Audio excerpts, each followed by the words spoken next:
D'Angelo has 28. 28. I like the odds. Tough night. And a steal by the Lakers. AD. And here's D'Lo. Will it be 30 and 30 for the Lakers? D'Angelo has the entire Blazer team. 14 to 13. Christie corner.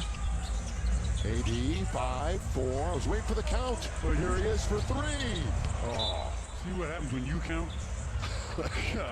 AD, my bad. I apologize. I'll take full credit for that. 107-87. Blazers come up short.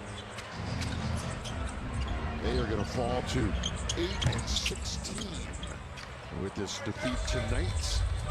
They're going to be 5-11 against teams that are 500 or better when they played them on the schedule. You know, they have lost 11 games this year by 10 or more. So this would be the 12th double-digit loss for the Blazers. Corner 3, Christie. And it's the heel taken by Sharp. Just have 2.5 to play. And the Lakers comfortably up by 20, cruising their way to a win. Stick around after the game. We'll send it back to the studio in El Segundo for the post-game report. Yeah, sa mga gusto pang humabol guys sa promo natin, PM lang sa page natin, no? NBA League Pass mga boss, no? Hanggang finals na yan mga lodi, sa mga bibili PM lang mga idol. Ayan, maraming salamat mga boss sa mga habol guys. Yan.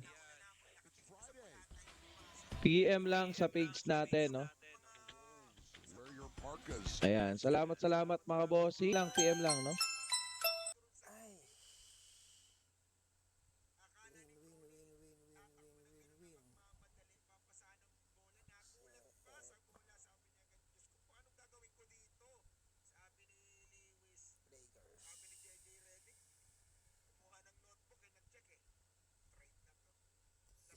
Seven.